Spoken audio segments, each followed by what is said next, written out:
All right, guys. Hello, everybody. I hope everyone's doing well. This is the NBA Tournament Strategy Show, for those of you that don't know, where we basically kind of talk through the slate, walk through, see who we like, who looks interesting, guys that we want to dig a little bit deeper into as the slate, as the day continues. And then later on today, we have the pre-lock show where we'll work on the implementation of the thing, who we're actually getting leverage on, who we're getting less exposure to, and go from there. So yeah, guys, this is an interesting 9-game slate. Well, actually, first I want to give a shout out to Kaboom IG Ben. I saw he got 4th place in the tournament yesterday. I know he had some other wins too that I'm not remembering, but he was someone who added me and DM'd me. So congrats to him and everyone else who did well yesterday. But anyway, back to this slate. This is a 9-game slate. Decent size, a lot of interesting games. I'm actually just excited to watch, which is nice. Good to see you, Michael Ortiz and Don Juan. Good to see you guys. Thank you for joining. This first game is one of the more exciting games. We have the Utah Jazz against the Cleveland Cavaliers. For those of you that don't know, this is a revenge game. That's a narrative. Donovan Mitchell used to play for the Utah Jazz. Today, he will be facing his old team. So that's going to be a fun one. We already have some injury news. Kelly Olynyk is out, which was literally just updated in the DS, which is nice. That's the domination station, the optimizer for us here at DFS Army. And then Kelly Olynyk is out, and then Colin Sexton is also out. The Sexton news, he's been out for a while now. Mike Conley returned at pretty much the same time that Sexton was out, so that doesn't really matter too much. Kelly O being out is interesting. It's something that we'll want to dig a little bit deeper into. It makes guys like Kessler and Vanderbilt slightly more viable than they were before. The tough issue here is that the Jazz are facing off against the Cleveland Cavaliers, one of the best defensive teams in the NBA, and that's why Kessler and Vanderbilt aren't popping quite as hard as you would probably expect them to.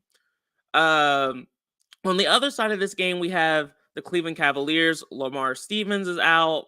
Wade is out. Windler's out. Rubio's been out for a while. So that stuff doesn't matter a ton. But when it comes to the Cavaliers, I'm interested here. Like I mentioned, this is a revenge game for Donovan Mitchell. He's probably had this game highlighted for a while. Interesting GPP spot for him. I'll have some exposures because I like to keep things interesting for myself when I'm watching a game. I think Darius Garland, originally today, I thought he was going to be an interesting pivot because I thought most people were going to play Donovan Mitchell, but no, the field's pretty sharp. They realized Darius Garland is pretty cheap here. Matchup is nice. He plays a ton of minutes. This is a good spot for Garland as well. So I like both guards for Cleveland, and Mobley and Allen are also looking like good plays today too. So I'm a big fan of the Cleveland Cavaliers in general today, and definitely a game I'm interested in seeing. Thomas Dye, good to see you, man. 5 cents. James too. A lot of people in here. Appreciate you guys tuning in. Craig said, "Can you go through how you set up the domination, please, at the end?" Yeah, for sure. Honestly, we can go ahead and do it now, just because it's not too hard to go over my settings, just because they're pretty simplistic. But for me, I changed the optimal mode to tournament mode. I leave the salary cap the same. I leave the fantasy point range the same, the salary range the same. Projected ownership, I don't touch. Number of lines depends on how many you're playing. For me, it's 20 or 150. I don't mess with the projection. I don't change my number of uniques. And then I'll use the server setting here. After that, I uncheck this box, the prioritize completing lineups above min-max exposure settings. That just means the domination station is going to listen to me as long as it can, as long as I'm not making too many changes. And then I uncheck this box right here, which is force a player from the last game to a flex position. I'll have exposure to that last game just naturally. And then my randomization is moved to 0. And those are my settings. Sometimes I'll create rules if I think it makes sense to, but I don't really force rules unless I see a situation happening where I need to make one.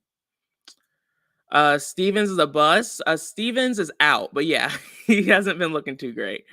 But yeah, so that's pretty much that game in a nutshell. Kevin Love is also viable at his low price tag. he's not a high minutes guy, but he's a very efficient player relatively consistently. So he's just in play. He's not going to be a core play. I doubt he'll be a leverage play, but just another viable slate play on this slate. All right, moving on. We have the Raptors against the Philadelphia 76ers. The Raptors have some interesting injury news that we need to keep an eye on. We have Gary Trent Jr., he's TBD. OG is still out. Otto Porter's still out. Precious Achiuwa is still out.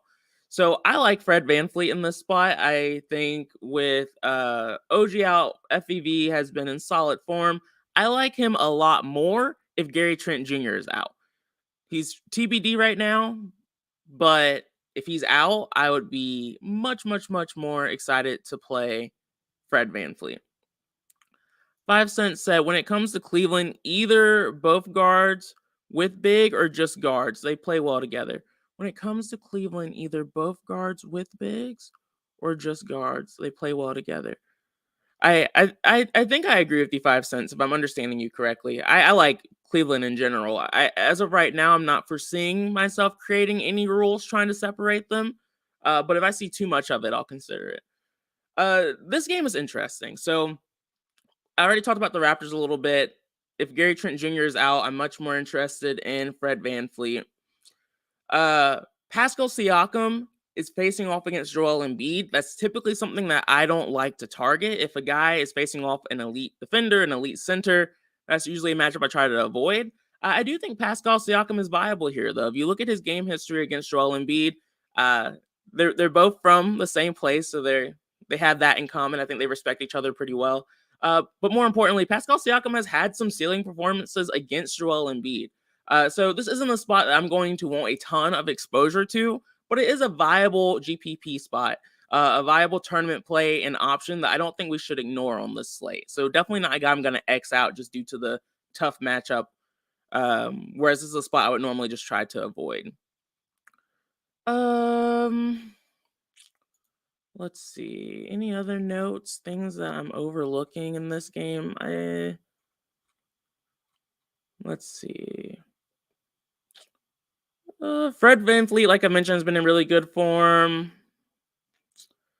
Joel Embiid is also viable, but he's not someone that I foresee trying to force. James Harden has been in great form too. Harris and Melton have surprisingly been getting there for people. I think they're viable. Thomas, no, I'm not overly concerned about the back-to-backs. I mean, that's definitely something I keep in mind. So typically guys on back-to-backs aren't going to be core plays for me, but they're not guys I'm going to limit. Is Harris and Harden in play? Yeah, I think they're definitely viable here. They're not guys I'm trying to avoid, but similarly, I'm not excited about them either. So yeah, I think that's pretty much that game. Nothing too special so far there. Next up, we have the Magic against the Atlanta Hawks. The Atlanta Hawks have some questionable guys that will matter. We have John Collins questionable. DeJounte Murray is questionable. Clint Capella is still out. No surprise there.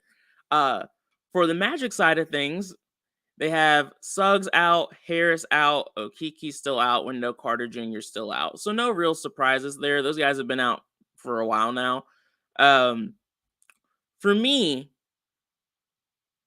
I think there's some interesting ways that we can get exposure to this. I think Paolo Banchero has, he's been pretty good as of late. I haven't been on the right side of him thus far, so not really a guy that I love having exposure to, but I'm not trying to avoid by any means. This Hawks front court isn't scary. It's a relatively soft matchup, actually, so I would rather utilize him than some of the guards for the Magic.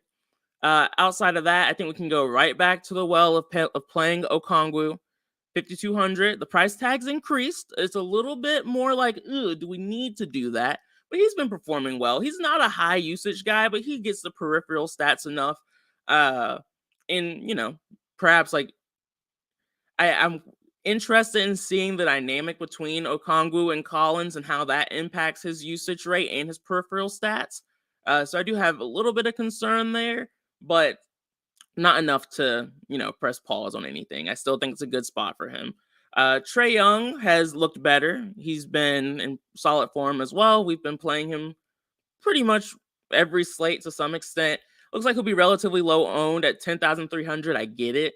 Um, the Magic are a team that we can attack, but I think I would prefer to utilize like Okongwu and Banchero from this game.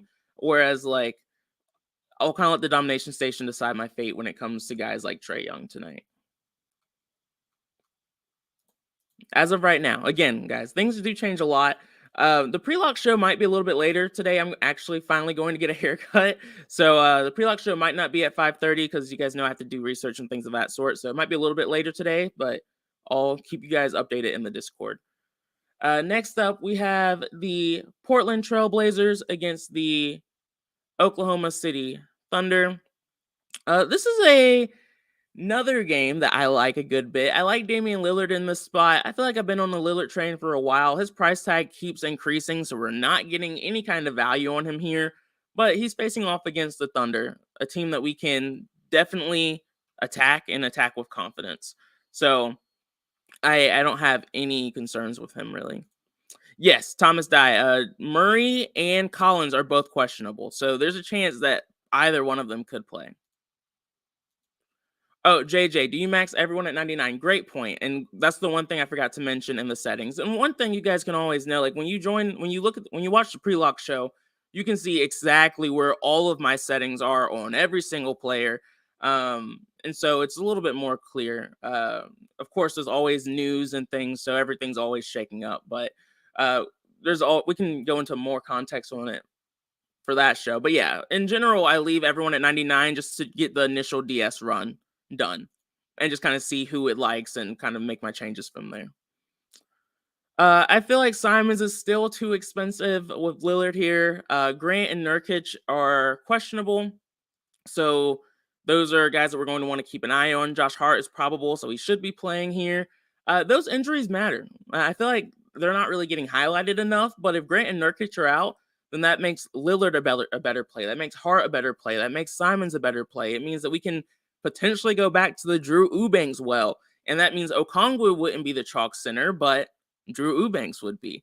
So these are things that we have to think about throughout the slate. Ideally, we get some of this news and it's not something that we get post-lock because this is a situation that I would like to try to get some leverage on if the news breaks the right way. On the Thunder side of things, I was really trying to dodge that.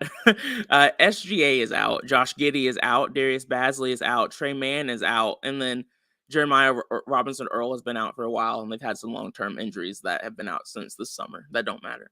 But with that being said, the Thunder have a crap ton of guys out, and we're going to have exposure to these Thunder guys. And unfortunately, we cannot trust their coach because he does batshit crazy stuff with the minutes and the rotations here. I don't know why. I know Poku got hurt a little bit in the last game, but he's fine now. He's not on the injury report. But the minutes have been everywhere for this front court. And now that the back court guys are out, that we actually knew what they were doing with the minutes, this slate could get wild, man. It could get wild. I mean, I think Lou Dort is someone that I'll have exposure to on this slate. He's been seeing consistent minutes. I feel like we can trust him here. Poku and Isaiah Joe are the guys that are going to pop the most for the vast majority of us. And that's because Isaiah Joe should move into the starting lineup. Solid spot for him. Poku, we have to assume, should see more consistent minutes here in this spot. So this is a great spot for him. Aaron Wiggins will pop as well. Eugene Amaroi. I mean, honestly, we're going to like a lot of these Thunder guys. I will cap exposure. It will be tough since a lot of these guys will be so chalky. I'll probably only have like 20% leverage at most on some of these guys. I don't foresee me allowing like 99 or 80% exposure to some of these guys just because the risk is there. And I'm trying to, mitigate my risk there. When I know a situation is risky, this is one of those weird cases where it's a really good situation, but it's also super risky. So it's good chalk, but risky chalk. So yeah, I'm just going to dig deeper into it and try to find some creative ways of attacking this spot too, because there's always someone that everyone's forgetting about on the slate. All right, dealing with a little bit of lag here. Let's slowly go up, slowly move up. All right. Next up, we have another interesting game. We have the Milwaukee Bucks against the New Orleans Pelicans. And the Bucks are going to be without Chris Middleton once again. We've seen this team without him quite often, so this isn't a situation that's new to us. I think the interesting piece here is that they're actually in a semi-competitive game against the New Orleans Pelicans. I don't love playing teams against either one. I don't like playing guys against the Bucks. I don't like playing guys against the Pelicans, but in this case, where the game should stay close and competitive, I'm more willing to try to hit on some of these guys' upside. This isn't a game where I would like to force a ton of exposure to it, but I like trying to attack in like one-off pieces, if that makes sense. So no game stacks, just one-offs. There's a few questions in here. Let me see. 5 cents is saying Wiggins is the best option. 5 cents has been really good at calling out some of those like low owned cheap plays. So I think that's definitely interesting and viable. 5 cents said Joe needs to hit 20 minutes to go over his value. Yeah, I mean that's the thing with a lot of the Thunder today is that a lot of them are going to need consistent minutes. And the issue with the Thunder is that a lot of them don't see consistent minutes. We've seen guys who have played consistently, like Joe, like Giddey, and some other guys who have had consistency with the Thunder. At halftime, coach just randomly decides, hey, you're not going to start this half. You know, at times I can admit when there's just randomness and I'm more than likely not going to find the answer to it. And that's when I'm just like, okay, I'm going to have exposure to it, but I'm going to mitigate the risk and try to find a leverage spot. So hopefully we can do that. For the pre-lock show. Drew revenge narrative. Yeah, you're not wrong. It's been a little bit. And I don't know how upset he is. You know, he kind of moved to a better situation. But it's still there. It's still there. Owls Jets. Do I start Bryant for the Lakers at center to save money? That's a really good play today. Yeah. All right, guys. So with Chris Middleton out, that means Giannis is viable. He has a massive usage rate with Chris Middleton out. Drew Holiday is more viable at 26.4% usage rate. I love the spot. And then guys like Bobby Portis are also more interesting for me as well. Javion Carter did start the last time Chris Middleton was out. I don't really care about Carter too much here. I like playing him more so when Drew's out and in easier matchups. So I'm not super interested in that spot. But for me, it's mostly going to be Giannis and Drew. And if Drew's going to be this low owned, I will definitely be over the field. And more than likely, he'll be a leverage play for me if he stays this low owned. The matchup is tough, but I don't really care about that for these guys in this kind of game environment. Now, on the other side of this, I can't wait to see Zion against Giannis. I think it's going to be a great game, a fun game.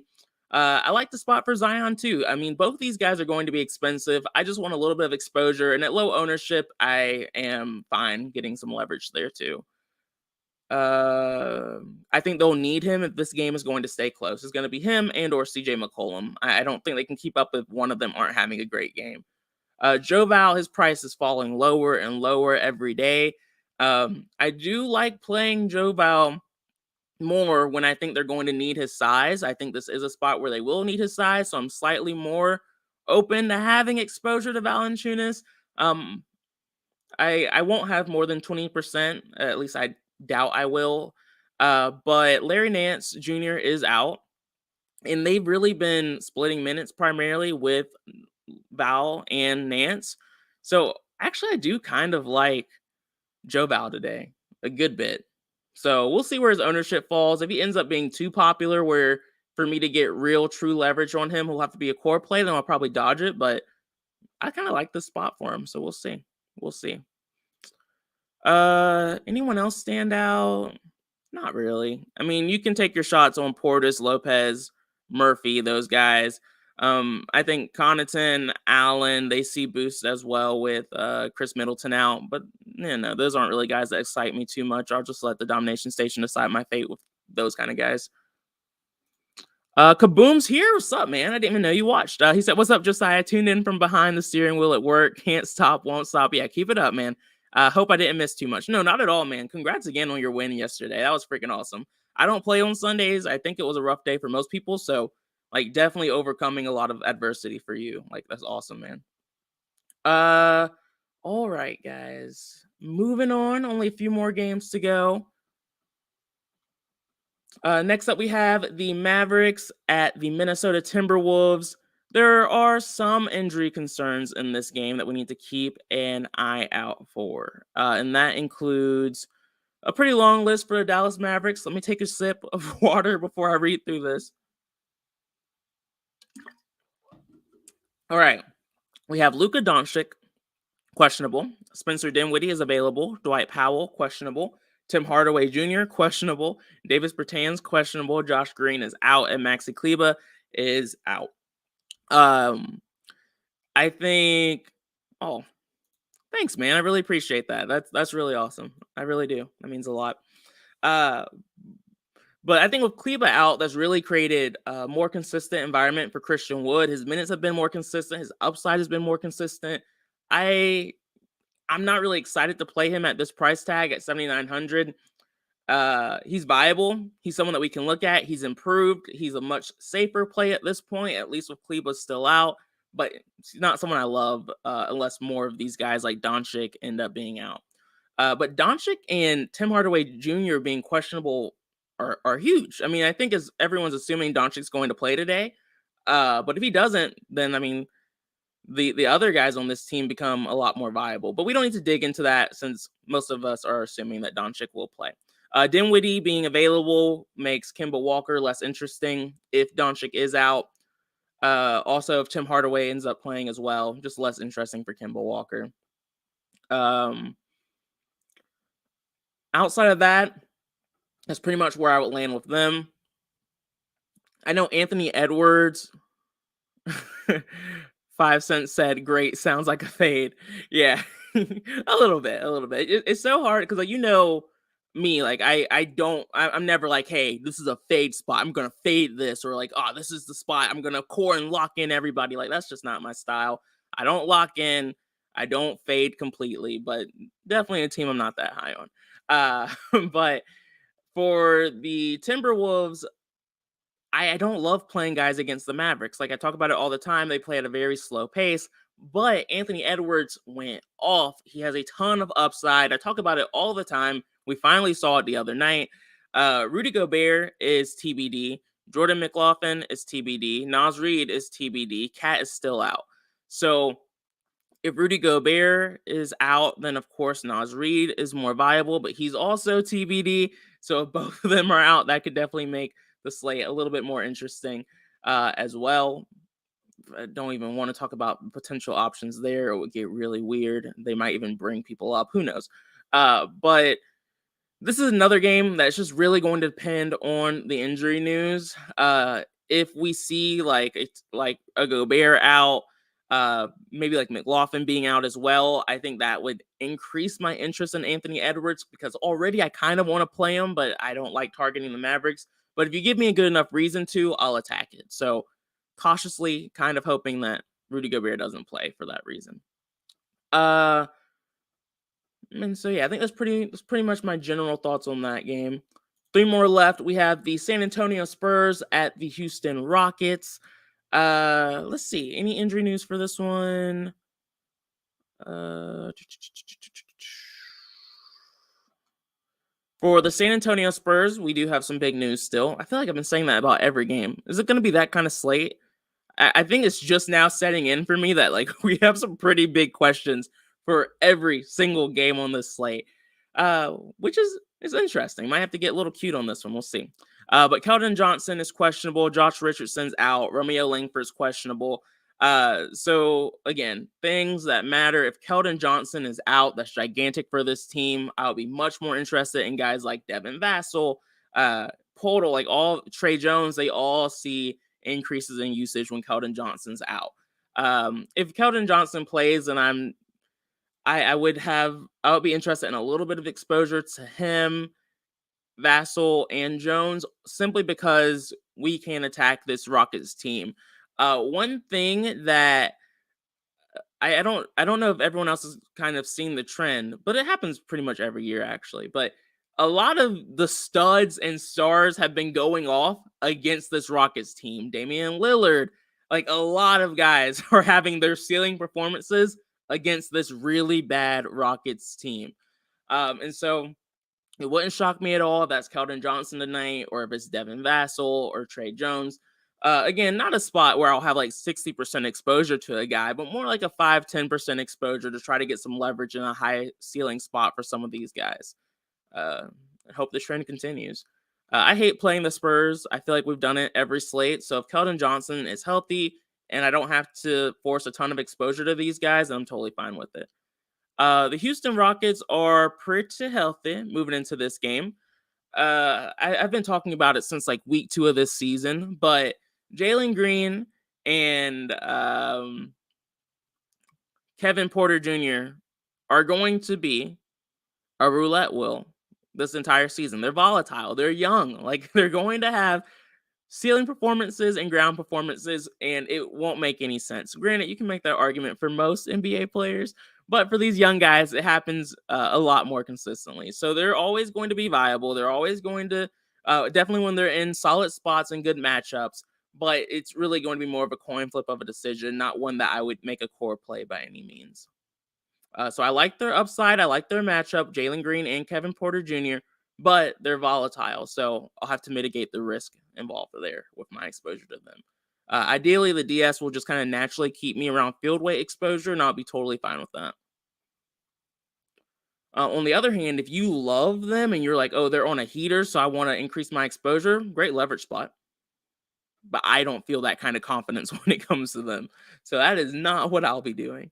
Next up, we have another interesting game. I'm really just going to stop saying that. We have the Lakers against the Phoenix Suns, where big news, like Anthony Davis is out, and he'll be out for a while, from what I've heard. So that's freaking, well, some other news. We have Patrick Beverley, TBD. Austin Reeves intends to play. Wenyen Gabriel's TBD. And so pretty much when Anthony Davis is out, Thomas Bryant should move into the starting lineup. So if that happens, he becomes a great value play today. As you can see here, dark green, really good play. LeBron James has a 33.9% usage rate with Anthony Davis out. He's 10,000, a little bit too cheap for him, in my opinion. So he'll be a chalky play today, but for the right reasons. I don't like picking on the Suns, so that might be what keeps LeBron James out of the core play for me, which I'm okay with. Like I'll have a little bit of leverage, but not a ton. Russell Westbrook, freaking fantastic play with Anthony Davis out. He has a 30.4% usage rate. Again, tough matchup against the Suns, but still, I love the usage rate. It's going to be increase my exposure just naturally. 5 cents said Russell Westbrook lock. Okay, man, I see you. I see you. I hope it works out for you. I'll have a lot of Russell Westbrook and LBJ and a lot of these guys, Thomas Bryant, but I don't know about locking. That's not me. All's Jet said Reeves, Westbrook, James, and Bryant are all fine are all in for me. Oh, okay, man, I see you. That's playing heavy. I mean, it's always hard because sometimes when you watch these shows, people are like, hey, like you have to lock people in to take down tournaments, and I agree. Like it increases your odds of winning so much if you can really get that like high exposure to those guys. So it's definitely it's an approach of really trying to take down a tournament GPP. So I never tell people like you shouldn't play that way. It's just not what I do. Thomas Dye said, and not that I feel like mine's better. I just, kind of mix and match a bit more and hope my cores really hit or my leverage really hits. And then it kind of works out that way. But nothing wrong with going all in at all. And that's a pretty good list too. I mean, I'm not sure about Reeves. Like he's one that I want to dig a little bit deeper into, but solid spot for sure. Like I don't hate it by any means. Thomas said, should we make a rule for Jay Green and Porter? I mean, if you foresee having a ton of exposure to them, I'll have to look into it on the pre-lock show and see how many lines I have with them both in the same line. Typically, there's only one or two. And we'll do. I remember telling you, Thomas, we'll do 20 max today on the pre-lock show. So I'll run 20, and we'll see how many lines they're both in. Typically, I'm okay with a few lines like that because weird stuff happens sometimes in the NBA where two guys can really go off, even though they're not in like a discounted situation or an injury situation. But ideally, that's not happening a ton. All right. Devin Booker also has a ton of ceiling here for me, but he's also questionable. Give me 1 second, guys. I need to. Okay. Oh yeah, Devin Booker also has a ton of upside here for me. He is questionable, along with DeAndre Ayton. Cameron Payne is out. Jock Lando's out. Dwayne Washington's out. So yeah, a lot of injury stuff. But if he's healthy, I do like this spot. We can attack the Lakers. They've improved defensively, but they're still not a team I'm afraid to play. Chris Paul, narrative, he knows LeBron James. This game probably means a little bit more to him. Also facing off against Russell Westbrook, I think he'll be a little amped up here, so I don't hate exposure to him. DeAndre Ayton at 7,700, soft front court that we can definitely attack this matchup. If he plays, he's interesting as well. But man, there's a ton of questionable guys that, like, we don't have time. Like, we can't go into all the possible situations and scenarios here, but some possible viable center plays for the Suns today, too, if Ayton ends up being out. But probably on the lower end of my interest compared to some of the other big centers we have out. Boom, leverage, yeah, spot on, man. All set said no Jay Green. He averaged 15 points versus the Spurs over the last 5 games. He does bad against them for some reason. Must be in-state rivalry. Hey, I don't hate it. I think that's a pretty good point. If like the 15 points versus the Spurs, like I'm not high on the Rockets. I'll probably just match the field on them. So that's one more reason for me to like him. So I appreciate that. That's good info, good context.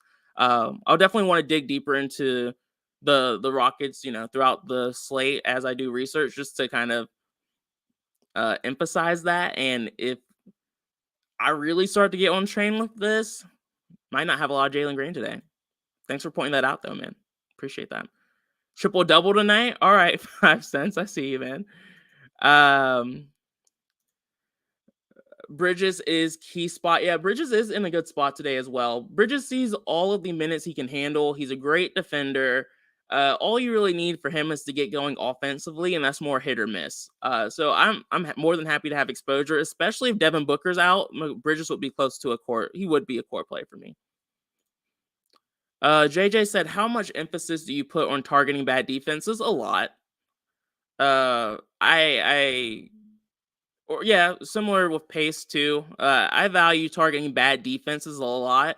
I don't value DVP a ton, just because players rotate a ton, and they switch a lot with while they play. So I don't care about that as much, but it's still another piece of information that if a lot of things are lining up well for a player, I'll utilize it as kind of like one more stamp of approval, if that makes sense. Kenny G said, I can play LBJ, Booker, and Sabonis all together with the OKC value. Yeah, it's going to be a wild slate, man. We're going to have OKC value. We're going to have value in other spots too. It's going to be fun, I hope. As long as we get the information before lock, I'll be happy. Or at least a little bit of it. But back on that defense subject, I do look at pace. I look at the overall defense's performance, and if they're an overall bad defense, that really does increase my interest in, like, okay, let's figure out, like, where can we attack this team. Like, I think that's pretty important in all sports, really. I just feel like it goes overlooked. Parth said, Meta, have y'all discussed possibilities if Nurkic is out? Yeah, I mean, Eubanks is really the main guy. Eubanks and Damian Lillard sees an even more of the usage rate. Like that, yeah, Eubanks, Watford. I didn't talk about Watford. He would be viable as well. There's a ton of potential bigs centers out. So we can't get too happy about any spot today. I just want to keep an open mind. Just let the news come in and kind of handle every situation as it comes in.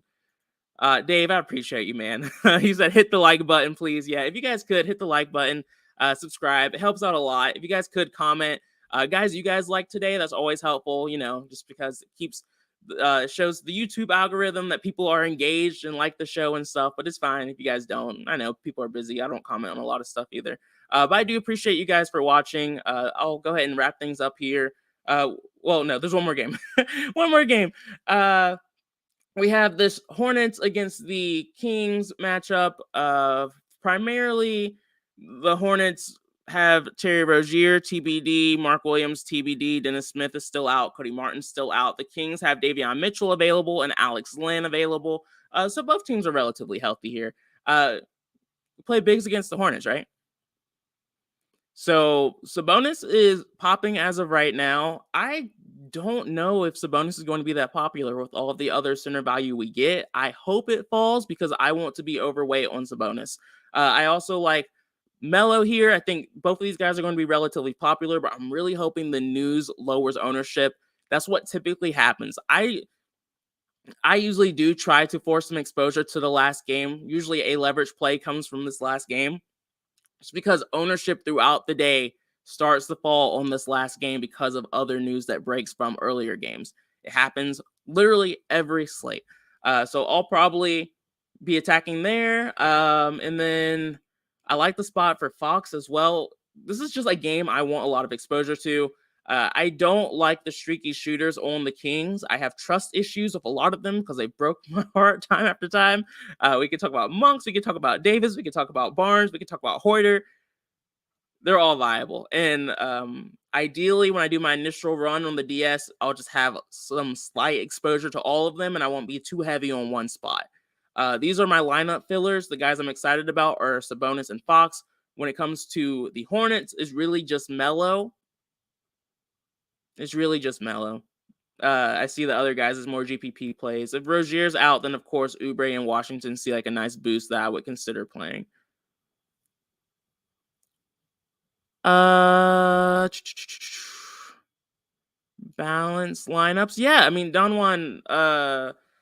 I think balanced lineups are viable. I haven't made any lineups yet today, and I'm not going to for a while. So I would say something that we should definitely keep in mind and see how the lineups look. I think with a lot of the value that we're getting today, it's probably going to be more of a studs and duds kind of day. But it's always worth at least trying to see what balanced lineups look like because they're always under-owned.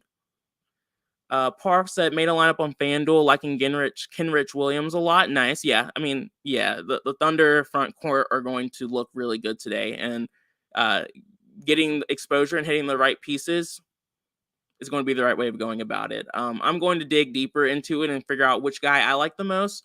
But Kenrich Williams makes just as much sense as some of the other guys. Kaboom said, "You the GOAT for doing NBA content daily. Love it." Hey, I appreciate that, man. Highs and lows. It can be a lot sometimes, but I appreciate you guys, sticking around. JJ said, "Yeah, Melo was depressing the other night." Yeah. I have a short-term memory, so like I really do forget about slates, but I do remember him not being as great in one of those slates from last week. Parf said, "Did you have a favorite pay up coming in late? So sorry if you went over it." No, I mean I didn't go over it, and usually I have like my leverage plays for the pre-lock show, like my favorites are kind of set in stone around that time. But I don't have a favorite pay up as of right now. It'll probably be Zion or Giannis or Damian Lillard, but I'll know for sure by the pre-lock show. That's really when things start to get locked in for me, and we have some news by then too. That show's at 5:30 p.m. for those that don't know. Click the link in the description to subscribe to DFS Army. Feel free to use the promo code BOB for 10% discount for that. But even if you don't, that's fine. I appreciate you guys just watching this and sticking around. I look forward to seeing everyone later today. I will try to have the pre-lock show up and ready to go by 5:30 p.m. But again, I'm getting a haircut. It's long overdue. And so who knows when that will actually get done. I have an appointment, but it's close to Christmas time, so I'm sure it's going to be wild. But again, we will have a pre-lock show, and hopefully we'll crush tonight. Let's get it. Look forward to seeing everyone later today. Have a good one. Oh, there's one last question from Kaboom. Do you fade value chalk or eat it up? Heat Center killed me the other night. I don't play on Sundays, so I have no idea what happened with the Heat center. I can't imagine he killed you. Like if that one guy would have happened, you would have taken first. That's freaking awesome. But for me personally, I take chalk based on the slate. I don't have like a universal rule of like, hey, I always fade the chalk or I eat it. Typically I'm eating the chalk, but if there's chalk that's stupid and it makes no sense to me, like I haven't seen that this season. But last season there were a few times where I was just like, I'm not playing that. That's really dumb. I don't know why people are doing that. That will happen on occasion, but it's not something I do too often. Appreciate it. Yep. Thank you. Like I might need the reminder that we're doing 20 max, but I'll remember and do it for sure. JJ said, oh, appreciate it, guys. All right, guys, I have to go. I appreciate everyone once again, though. Y'all have a good one. Peace out. See y'all later. Good luck. Bye.